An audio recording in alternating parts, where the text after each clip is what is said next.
علیکم ورحمۃ اللہ وبرکاتہ۔ الحمد للہ وحدہ والصلاة والسلام علی سید الرسل وخاتم الانبیاء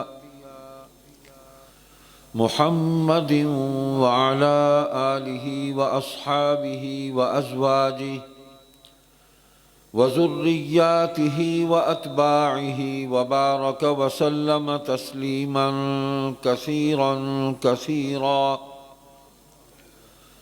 اعوذ باللہ من الشیطان الرجیم، بسم اللہ الرحمن الرحیم۔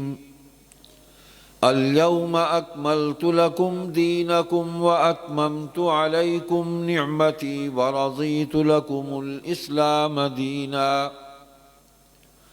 وقال تعالی ان الدین عند اللہ الاسلام۔ وقال تعالى ومن يبتغ غير الإسلام دينا فلن يقبل منه وهو في الآخرة من الخاسرين۔ قال النبي صلى الله عليه وسلم أنا آخر الأنبياء وأنتم آخر الأمم۔ صدق اللہ مولانا العظیم وصدق رسولہ النبی الصادق الوعد الامین۔ تمام حضرات ایک مرتبہ نماز والا درود پاک پڑھ لیں۔ اللہم صلی علی محمد وعلی آل محمد کما صلیت علی ابراہیم وعلی آل ابراہیم انک حمید مجید۔ اللہم بارک علی محمد وعلی آل محمد کما بارکت علی ابراہیم وعلی آل ابراہیم انک حمید مجید۔ قابل احترام بزرگوں، بھائیو، عزیزو، طلباء کرام، مختصر وقت ہے اور اللہ سے دعا کرتے ہیں، آپ بھی دعا کریں کہ اس مختصر وقت کو اللہ تعالیٰ کارآمد بنا دیں اور جس مقصد کے لیے ہم جمع ہوئے، دین کی باتیں کچھ سن لیں، کچھ سمجھ لیں۔ میں نے جو 3 آیات آپ کے سامنے تلاوت کی ہے مختلف مقامات سے، تو پہلی آیت میں اللہ تبارک و تعالی نے اپنے دین کے مکمل ہونے کا اعلان فرمایا۔ یہ آخری آیت ہے جو نازل ہوئی، نزولی ترتیب میں یہ آخری آیت ہے کہ آج کے دن ہم نے تمہارے لیے تمہارے دین کو مکمل کر دیا اور اسلام کو بطور دین کے تمہارے لیے پسند کیا۔ اور دوسری آیت میں اللہ پاک نے یہ بات واضح فرما دی کہ اللہ کے نزدیک دین صرف اسلام ہے، اس کے علاوہ جو کچھ بھی ہے وہ دین نہیں ہے، سب باطل ہے۔ اور تیسری آیت میں اللہ پاک نے فرمایا، یہ آواز تھوڑی کم کریں، یہ سیٹیاں بج رہی ہیں، پہنچ رہی ہے آواز، سب کو سن رہے ہیں، کہ اسلام کے علاوہ کوئی اور دین اگر تم قبول کرو گے اور میرے سامنے اس دین کو لے کر تم پیش ہوگے تو قبول نہیں کیا جائے گا، آخرت میں سوائے نقصان اور خسارے کے تمہیں کچھ نہیں ملے گا، نفع نہیں ہوگا۔ تو اللہ سبحانہ و تعالی نے جس دین کو، جس نظام کو اور نبوت و رسالت کے جس منصب کو سیدنا آدم علیہ السلام سے شروع کیا، اس کو حضور پر نور خاتم النبیین محمد کریم صلی اللہ علیہ وسلم کی ذات اقدس پر اس کو مکمل فرما دیا۔ دین مکمل ہو گیا، کتاب آخری آ گئی، کتاب مکمل ہو گئی، علم مکمل ہو گیا، اخلاق مکمل ہو گئے، نبوت و رسالت مکمل ہو گئی، اپنے کامل درجے پر ہر چیز پہنچ گئی، اور قیامت تک تمام زمانے جو ہیں وہ حضور صلی اللہ علیہ وسلم کے زمانے قرار دیے گئے کہ ہر زمانے کے لوگ جو ہیں بنی نوع انسان اب قیامت تک حضور محمد کریم صلی اللہ علیہ وسلم کی نبوت و رسالت سے ہی روشنی حاصل کریں گے، آپ کی تعلیم سے، آپ کے اخلاق سے، آپ کے اسوہ حسنہ سے، آپ کی حدیث سے، آپ کی سنت سے، آپ کی پوری تعلیم سے، آپ کی پوری سیرت سے بنی نوع انسان اس سے نفع اٹھا سکیں گے اور اسی سے ہدایت ملے گی، اور کوئی ذریعہ نہیں ہے۔ تو ہم تک دین پہنچنے کے جو ذرائع ہیں، سب سے پہلا ذریعہ وحی کا ذریعہ ہے، جو اللہ تعالیٰ کا اپنا خاص نظام ہے، اور اس نظام، اللہ کے کسی بھی نظام میں کوئی مخلوق جو ہے وہ دخل اندازی نہیں کر سکتی۔ مخلوق عاجز ہے، وہ اپنا نفع اور نقصان جو ہے اس کا صحیح ادراک نہیں کر سکتی، چاہے جائے کہ اللہ تعالیٰ کے نظام کے اندر دخل اندازی کر سکے، ممکن ہی نہیں ہے۔ تو اللہ تعالیٰ نے مخلوق میں سے ہی اپنے بندوں کو چنا، جیسے اللہ فرماتے ہیں ہم نے چنا، اجتبیناہم وہدیناہم الی صراط مستقیم، ہم ہی چنتے ہیں، ہم ہی ہدایت دیتے ہیں، اور ہدایت دے کر ہم انہیں سیدھے راستے پر چلاتے ہیں۔ تو وہ پیغمبر علیہ الصلاۃ والسلام کی ذات اقدس ہے، اور کل انبیاء ہیں علیہم الصلوات و تسلیمات۔ تو اللہ تعالیٰ نے ان کے ذریعے دین کو مختلف مراحل سے اس کی تکمیل جو ہے وہ ہوئی، آدم علیہ السلام سے لے کے حضور صلی اللہ علیہ وسلم تک۔ تو وہی جو ہے یہ نبیوں پر آتی ہے، عام لوگوں پر نہیں آتی۔ اللہ تعالیٰ نے اپنی وحی کے لیے بھی بندوں کو چنا ہے، ایسا نہیں ہے کہ ہر کسی پر وحی آ جائے۔ پہلا ذریعہ وحی ہے، اور یہ عقل میں آنے والی بات نہیں ہے، عقل میں تو اللہ بھی نہیں آتا۔ فرشتے کہاں سے آئیں گے، وحی پیغام رسانی وہ کہاں سے آئے گی؟ تو شرط یہی ہے کہ غیب پر ایمان لاؤ، یؤمنون بالغیب، مومنی وہی ہے جو غیب پر ایمان لاتے ہیں، نہ اللہ کو دیکھا، نہ فرشتوں کو، نہ وحی کے اس سلسلے کو دیکھا، تو کس کو؟ حضور صلی اللہ علیہ وسلم کو دیکھا۔ تو ان کے ذریعے سارا غیب کا نظام معلوم ہوا، ان پر ایمان لاؤ، جو فرماتے ہیں حق ہے اور سچ ہے، اسی کے ساتھ تمہاری نجات، تمہاری کامیابی دنیا و آخرت کی وابستہ ہے۔ تو وہی لے کے آنے والے حضرت جبریل علیہ السلام ہے، سید الملائکہ، جو امین ہیں۔ انہوں نے وحی کے اندر کوئی خیانت نہیں کی، جیسے وصول کی اللہ تعالیٰ سے، ویسے ہی حضور صلی اللہ علیہ وسلم تک پہنچا دی۔ لوح محفوظ سے قرآن کریم اللہ کے حکم سے وہاں سے لیتے رہے، اور حضور صلی اللہ علیہ وسلم کے قلب اطہر پر نازل فرماتے رہے، حضور کو سناتے بھی رہے۔ ایسا ہرگز نہیں ہے کہ جبریل علیہ السلام نے یہ قرآن لے کر جانا کسی اور کے پاس تھا، لیکن غلطی سے حضور کے پاس آ گئے، یا ایسا بھی نہیں ہے کہ کچھ حصے انہوں نے چھوڑ دیے اور کچھ حصے حضور تک پہنچا دیے۔ تو جو وصول کیا پوری امانت کے ساتھ حضور صلی اللہ علیہ وسلم تک پہنچا دیا۔ فرشتہ کسی کی بات نہیں سنتا، غلاظ شداد لا یعصون اللہ ما امرہم ویفعلون ما یؤمرون، اللہ کے حکم اور امر کو پوری شدت کے ساتھ پورا کرتے ہیں، اور کسی کی نہیں سنتے مانتے، وہ صرف اللہ کا حکم مانتے۔ تو وہی بڑے محفوظ ذریعے سے حضور صلی اللہ علیہ وسلم تک پہنچی، اور جبریل امین ہے، حضور تک پہنچی، حضور بھی امین ہے،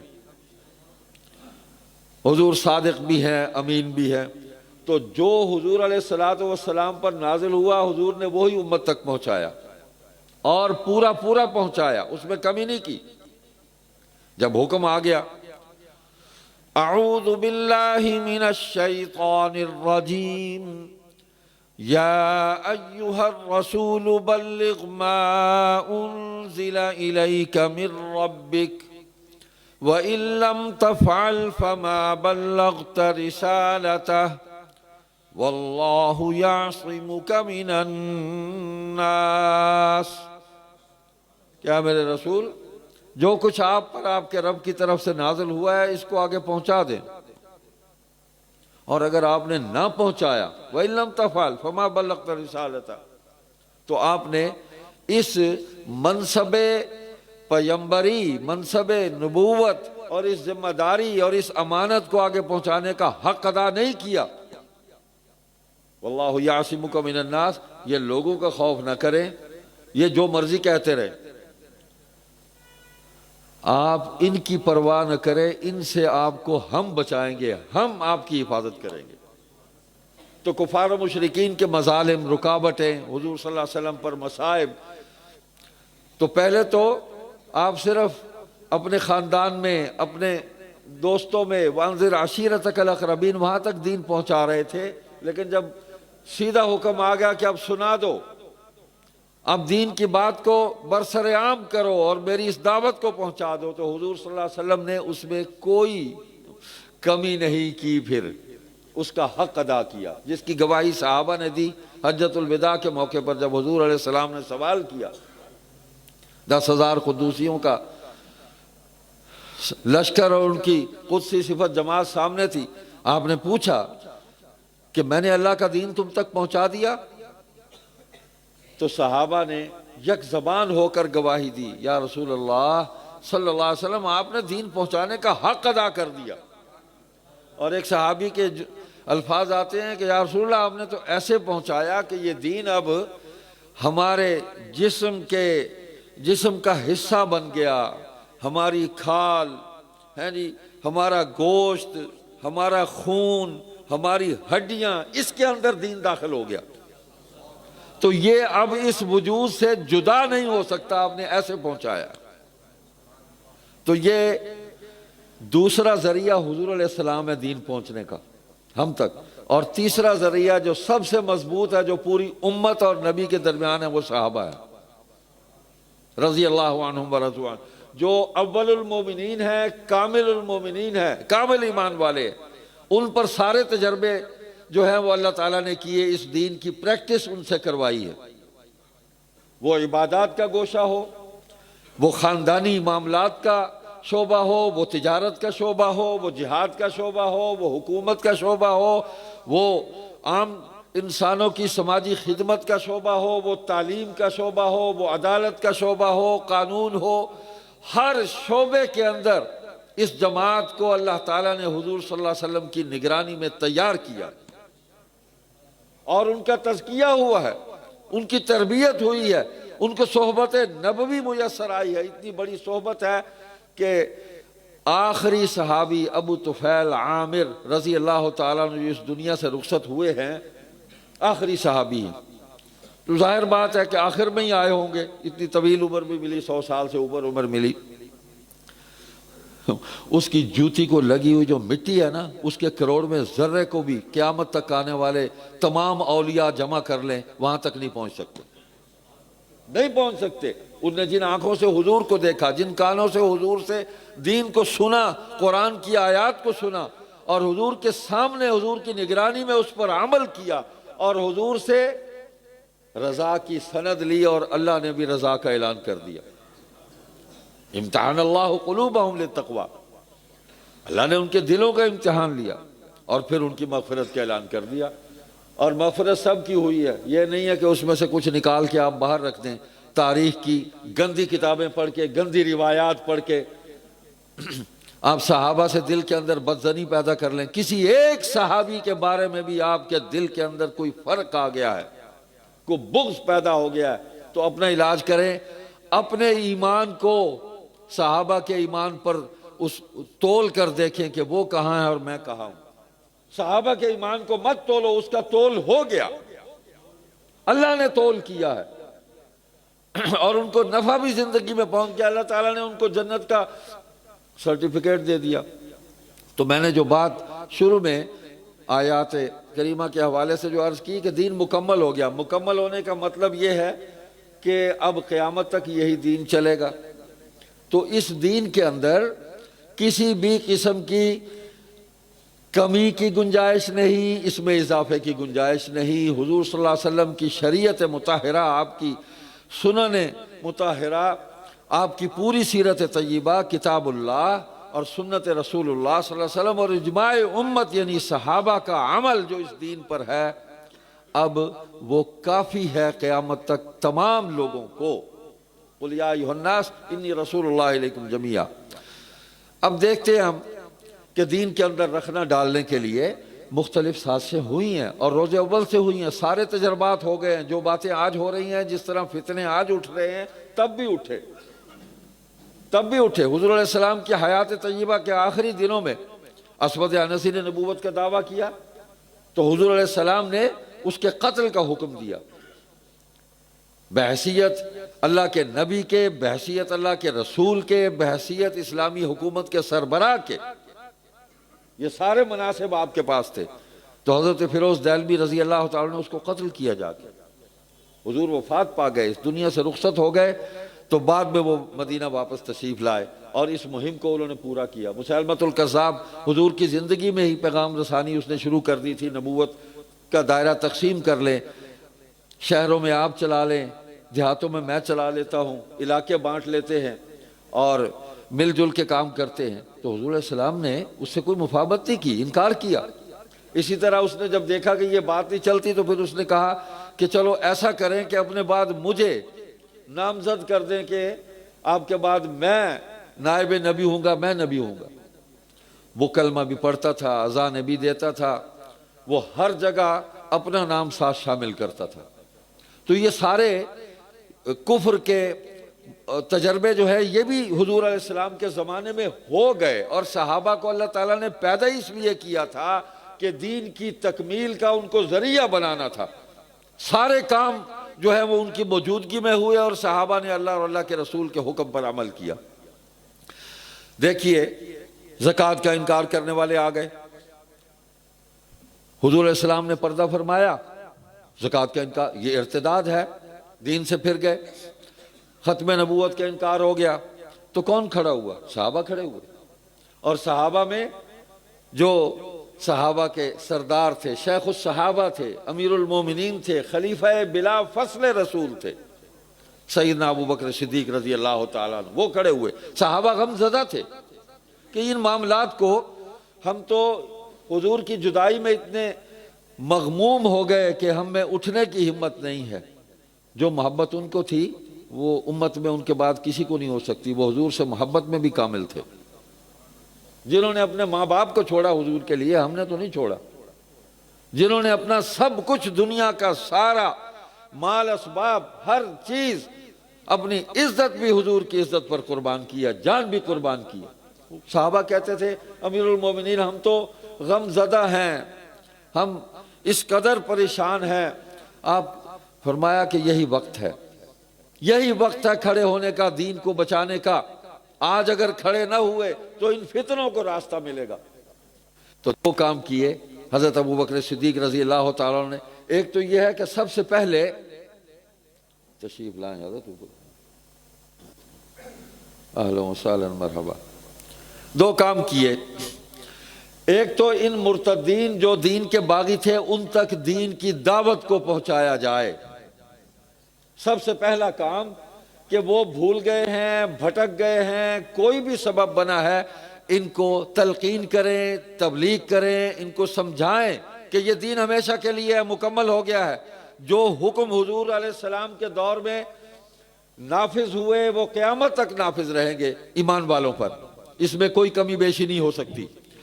تو دعوت دی، مرتدین جو زکوٰۃ کا انکار کرنے والے تھے ان کو بھی سمجھایا، اور جو نبوت کا انکار کرنے والے تھے ان کو بھی سمجھایا۔ یہ ابو بکر صدیق رضی اللہ تعالیٰ عنہ کا ایسا کردار ہے کہ انہوں نے اس وقت امت کو متحد کیا، مجتمع کیا، اور اجماع جو ہے اس کو قائم کیا۔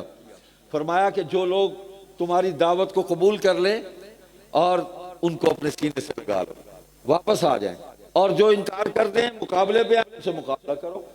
تو دونوں کام ہوئے، کچھ لوگ واپس آ گئے، ان کو سینے سے لگایا صحابہ نے، جنہوں نے مقابلہ کیا ان کے ساتھ قتال کیا۔ اب میں عرض یہ کرنا چاہتا ہوں کہ کوئی کام ایسا نہیں ہے جو حضور صلی اللہ علیہ وسلم ادھورا چھوڑ کے گئے ہو۔ جب دین مکمل ہو گیا تو کام کیسے نامکمل چھوڑ کے گئے؟ حضرت ابو بکر صدیق رضی اللہ تعالیٰ عنہ کو مصلی پہ کھڑا کیا نا، 17 نمازیں آپ نے حیات طیبہ کے آخری دنوں میں پڑھائی ہیں۔ تفصیل ہے، چھوڑتا ہوں، وقت تھوڑا ہے۔ ایک دن حضرت عبداللہ بن عمر رضی اللہ تعالیٰ عنہما نے دیکھا کہ حضور تشریف نہیں لائے، تو نماز میں تاخیر ہو رہی ہے، تو انہوں نے اپنے والد حضرت عمر رضی اللہ تعالیٰ عنہ کو آگے کر دیا اور اقامت کہنی شروع کر دی۔ حضور نے حجرہ اقدس کی کھڑکی کھولی، فرمایا پیچھے ہٹو، نماز ابو بکر پڑھائے گا۔ اور سیدنا علی رضی اللہ تعالیٰ عنہ سے روایت ہے، یہ الصواعق المحرقہ میں بھی ہے، تطہیر الجنان میں بھی ہے،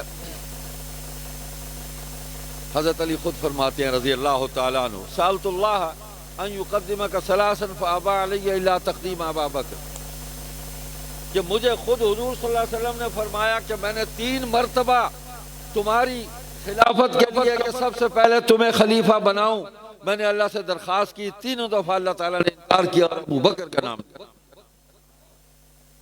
روایت تو حضرت علی سے ہے نا، تو صحابہ میں حضور کے فیصلوں پر اختلاف کہیں بھی نہیں ہے، اجماع ہے، اجماع ہے۔ حضرت علی نے بیعت بھی کی۔ اب اسی طرح وہ فدق کا معاملہ ہے، اس کو دیکھ لیں، آج تک لگے ہوئے چند کھجورے ہیں، مال فیض تھا، حضور نے اپنے لیے رکھ لیا، اور حضور نے سارا اپنی ذات پر خرچ نہیں کیا، اپنی ضروریات پوری فرماتے، ازواج مطہرات میں تقسیم فرماتے، اولاد میں تقسیم فرماتے، اور مسلمانوں میں جو مستحق ہوتے تھے ان کے اندر صدقہ کرتے تھے، اس کو تقسیم فرماتے تھے۔ اب سوشل میڈیا کا دور ہے، یہ سب سے بڑا طاغوت اکبر ہے، عصر حاضر کا طاغوت اکبر سوشل میڈیا ہے، جس کو آنکھیں بند کر کے مذہبی اور غیر مذہبی لوگ سب استعمال کیے چلے جا رہے ہیں، کچھ نہیں دیکھتے۔ باتیں چل رہی ہیں کہ جی دھکے دے دیے جی، وہ مال چھین لیا جی، وہ تو نبی کی وراثت تھی جی۔ جب حضور علیہ السلام کی حدیث امیر المومنین نے سنائی ابو بکر صدیق نے سیدہ فاطمہ رضی اللہ تعالیٰ عنہ کو، کہ وہ فرمایا کہ ہم انبیاء کی کوئی وراثت نہیں ہوتی، مال نہیں چھوڑتے ہم، مال ہمارا وراثت میں نہیں ہوتا، ترکہ نہیں ہوتا، ہمارا ترکہ جو ہے وہ علم ہے۔ اللہ اکبر۔ تو سیدہ فاطمہ رضی اللہ تعالیٰ نے اس پر اطمینان کا اظہار فرمایا۔ یہ بھی حدیث وہ دوسری کتابوں میں ملتی ہے، جو اہل سنت سے الگ لوگ ہیں ان کی کتابوں میں بھی ملتی ہے، یہ روایات ملتی ہیں۔ سیدہ فاطمہ نے اس پر اطمینان کا اظہار فرمایا۔ جب باہر آئے تو سیدنا علی سے فرمایا کہ ہو سکتا ہے کہ میرے بڑے ہونے کی وجہ سے میرا اکرام کیا ہو، سیدہ فاطمہ خاموش ہو گئی ہو، اطمینان کا اظہار کیا ہو، تم سے زیادہ قریب کوئی نہیں ہے ان کے، تم جا کے پھر پوچھو، میں باہر کھڑا ہوں، جب تک مجھے اطمینان نہیں ہوگا میں نہیں جاؤں گا کہ سیدہ فاطمہ میری گفتگو سے، میرے استدلال سے، حدیث پیش کرنے سے وہ راضی ہیں یا نہیں ہیں۔ حضرت علی نے پھر پوچھا اور سیدہ فاطمہ نے اپنی رضا کا اعلان فرمایا کہ جب حضور کی حدیث آ گئی تو ختم بات۔ اب وراثت کیا ہے؟ نبی علیہ السلام نے اس کو بھی مکمل فرمایا، ترکت فیکم امرین لن تضلوا ما تمسکتم بہما کتاب اللہ و سنت نبی۔ دو چیزیں ہیں تمہارے درمیان چھوڑ کے جا رہا ہوں، ان کو مضبوطی سے پکڑ لو گے کبھی گمراہ نہیں ہوگے، اللہ کی کتاب ہے اور اللہ کے نبی کی سنت ہے۔ اور دوسری روایت میں حضور صلی اللہ علیہ وسلم نے یہ بھی فرمایا کہ میں تمہارے درمیان اللہ کی کتاب اور اپنی عطرت و عطرتی، اپنی آل، اپنے اہل بیت، اپنا خاندان، اس کو بھی چھوڑ کے جا رہا ہوں، ان سے تعلق رکھنا، ان سے محبت رکھنا، ان سے جڑے رہنا۔ اور سیدنا ابو بکر صدیق رضی اللہ تعالیٰ نے اس کی، اللہ اکبر، ایسی اس کی عملی شکل سامنے لے کے آئے، جتنی محبت اہل بیت سے انہوں نے فرمائی۔ فرماتے ارقبوا محمد و اہل بیتی، حضور صلی اللہ علیہ وسلم سے جڑے رہو اور آپ کے اہل بیت سے بھی جڑے رہو۔ یعنی کتاب اللہ سے اگر تمسک کرنا ہے، دین سے نفع اٹھانا ہے، تو حضور صلی اللہ علیہ وسلم کا بھی خیال کرو، تو آپ کی آل اور اہل بیت کا بھی خیال کرو۔ اور کیا انہوں نے، اور اس مال کو اسی طرح تقسیم کیا جس طرح حضور صلی اللہ علیہ وسلم تقسیم فرماتے تھے۔ فرمایا کہ اس میں سے آپ کے جو اخراجات ہیں وہ آپ پر ہم خرچ کریں گے اور صدقہ بھی کریں گے، یہ بھی حضور کی سنت ہے۔ ابو بکر چلے گئے اس دنیا سے تو سیدنا عمر آ گئے، انہوں نے بھی اسی پر عمل کیا جو حضور نے کیا، جو ابو بکر نے کیا۔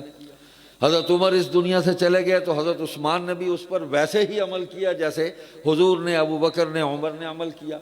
حضرت عثمان شہید ہو گئے تو حضرت علی نے بھی اس پر ویسے ہی عمل کیا جیسے آپ سے پہلے عمل ہوتا آیا۔ بات تو یہ ہے نا کہ اب تو حضرت علی کی خلافت تھی، وہ چھین لیتے کہ یہ میرا مال ہے، میرا ترکہ ہے، تو اگر ترکہ تقسیم ہوتا تو پھر امہات المومنین پر بھی تقسیم ہونا تھا اور بھی رشتہ دار تھے۔ لیکن حضور کی حدیث کے بعد فیصلہ سب صحابہ نے تسلیم کیا۔ حضرت عباس کو اس کا نگران بنایا، ولی بنایا، حضور کے چچا، اور وہی اس مال کو اکٹھا کر کے پھر تقسیم کیا کرتے تھے۔ تو یہ سوشل میڈیا پر اس قسم کی جو باتیں چلتی ہیں، اپنے ایمانوں کو مضبوط کریں، کچھ پڑھا کریں اور اپنے بزرگوں سے جڑے رہا کریں، ان سے پوچھتے رہا کریں۔ یہ مراکز، یہ مدارس اسی لیے ہے۔ آج آپ حدیث شریف کا، ہمارے جامعہ فاروقیہ کے طلباء جو ہیں میں اس کو اپنا مدرسہ ہی سمجھتا ہوں، اپنا جامعہ سمجھتا ہوں، ہاں، بغیر حضرت کی دعوت کے بھی میں آ جاتا ہوں، یہ بلا لیتے ہیں تو ان کی محبت ہے۔ تو حدیث پڑھیں گے آج اور تکمیل ہوگی بخاری شریف کی۔ یہ کس نے ہمیں پہنچائی ہے؟ دین ہم تک کیسے پہنچا ہے؟ صحابہ نے پہنچایا۔ حضور کی ساری ادائیں، شریعت کے سارے حکم، کتاب اللہ، حدیث رسول اللہ صلی اللہ علیہ وسلم، سنت رسول اللہ صلی اللہ علیہ وسلم، حضور کی ساری سیرت، ایک ایک ادا، ایک ایک بات، ایک ایک عمل ہم تک صحابہ نے پہنچایا۔ اگر ان پر اعتماد نہیں ہے تو پھر کچھ نہیں بچتا، کچھ نہیں بچتا۔ تو یہ حدیث ہم تک پہنچائی، اور حدیث کے اندر ہر جگہ صحابی کا نام آتا ہے۔ عن انس رضی اللہ تعالیٰ عنہ، عن معاویہ رضی اللہ تعالیٰ عنہ، انہی سے روایت ہے۔ اللہ اکبر، کہ اللہ تعالیٰ جس سے بھلائی کا ارادہ فرما لیتے ہیں اس کو دین کی سمجھ اور فہم عطا کر دیتے ہیں۔ من یرید اللہ بہ خیرا یفقہہ فی الدین انما انا قاسم واللہ یؤتی۔ حضور فرماتے ہیں میں تو تقسیم کرنے والا ہوں جو اللہ مجھے عطا کرتے ہیں۔ تو حضور نے صحابہ میں تقسیم کیا، صحابہ نے تابعین میں تقسیم کیا، اور یہ تسلسل ہے، آج تک ایک بات غلط نہیں ہوئی، ساری باتیں درست ہیں، اور اللہ کا دین جو ہے وہ امت کے اندر تقسیم ہو رہا ہے۔ حضور صلی اللہ علیہ وسلم کی احادیث جو ہیں وہ امت کے اندر تقسیم ہو رہی ہیں، پہنچ رہی ہیں۔ اس کا نور، اس کا فیض، اس کی روشنی مسلمانوں کے ایمانوں کو تقویت بھی پہنچا رہی ہے اور ہمارے قلوب کو منور بھی کر رہی ہے، اور راستہ کوئی نہیں ہے۔ تو آج جو سب سے بڑا فتنہ ہے وہ صحابہ سے عدم اعتماد پیدا کرنا ہے، اور جب صحابہ سے عدم اعتماد پیدا ہو جائے گا تو دین سے ہمارا رشتہ کٹ جائے گا۔ دیکھیں، چوتھا ذریعہ جو آخری ہے جو قیامت تک چلے گا وہ علماء امت ہے۔ نبی علیہ السلام کی حدیث موجود ہے، وقت نہیں، اب مفہوم ہے اس کا کہ ہر زمانے میں اللہ تعالیٰ ایسے لوگوں کو پیدا فرماتے رہیں گے کہ جو آج میں سنا رہا ہوں تمہیں یہی کچھ سنائیں گے، میرے الفاظ میں کمی بیشی نہیں کریں گے، اور جو میں عمل کر رہا ہوں اس دین پر یہی عمل کریں گے، اس میں بھی کمی بیشی نہیں کریں گے۔ تو وہ علماء ہیں جو حضور کے اقوال بھی، ارشادات بھی امت کو پہنچا رہے ہیں، حضور کے اعمال بھی امت تک پہنچا رہے ہیں، حضور کی تعلیم، تربیت، یہ سارا نظام جو ہے وہ آج بھی موجود ہے۔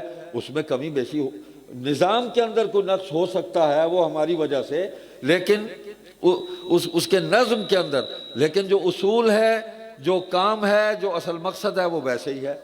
دیکھیں نا، خانقاہیں بھی موجود ہیں، مدارس بھی موجود ہیں، سیاست میں بھی علماء موجود ہیں، مرتدین کے خلاف جد و جہد میں بھی موجود ہیں، ہر جگہ علماء جو ہیں وہ محنت کر رہے ہیں۔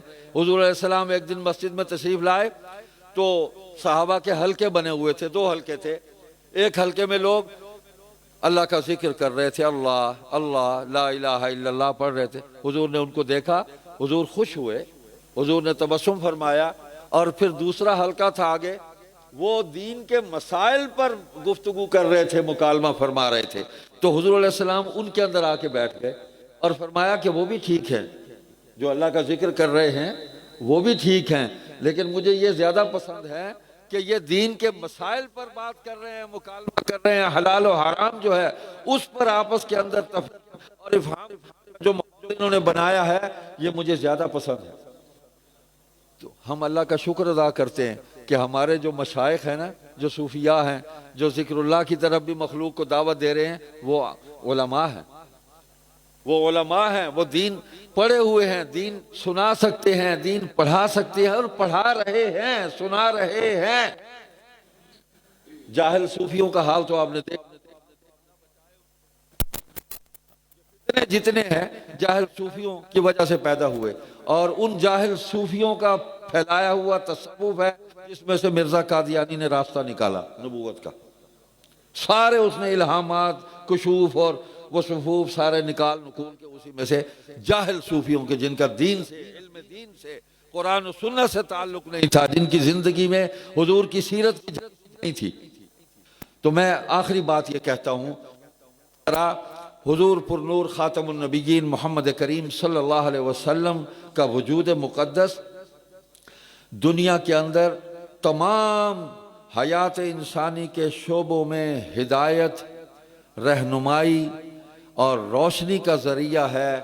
اسی طرح جو دین سے ہٹے مرتد ہوئے، خصوصاً ہمارے اس خطے کے اندر مرزا قادیانی جو ہے، اس کا وجود دنیا کے تمام فتنوں کا مرکز ہے، تمام فتنوں کا مرکز ہے۔ حضور کا وجود بنی نوع انسان کے لیے ہدایت کا مرکز ہے، رشد و ہدایت کا مرکز ہے۔ ہر شعبے کے اندر ہمیں ایک حسن ملتا ہے، ہدایت ملتی ہے، روشنی ملتی ہے، راستہ ملتا ہے جنت تک واپس جانے کا۔ لیکن مرزا قادیانی دنیا کی تمام ضلالتوں، رذالتوں اور فتنوں کا مرکز ہے۔ حدیث کا انکار کا فتنہ مرزا قادیانی کے ساتھ جڑتا ہے، سنت کے انکار کا فتنہ مرزا قادیانی کے ساتھ جا جڑے گا، قرآن میں تحریف اور دجل و تلبیس کا فتنہ، من مانا، اپنی مانیاں کرنا، اپنا ترجمہ کرنا، اپنا راستہ بنانا، اس کا بھی مرزا قادیانی کے ساتھ جا کر تعلق، الحاد ہے اس کا بھی سارا سلسلہ مرزا قادیانی تک پہنچے گا۔ تو بات یہی ہے کہ ہمیں ادھر ہی جانا چاہیے جہاں ہمیں رحمت ملتی ہے، جہاں ہمیں ہدایت ملتی ہے۔ تو یہ مدارس، یہ یہاں تعلیم بھی ہے، علم بھی ہے، یہاں تزکیہ بھی ہے، یہاں تربیت بھی ہے، یہاں اخلاق بھی ہیں، اور علم اور اخلاق کا بہت ہی گہرا تعلق ہے۔ اللہم بحمدک نشہد ان لا الہ الا انت نستغفرک ونتوب الیک، والسلام علیکم ورحمۃ اللہ وبرکاتہ۔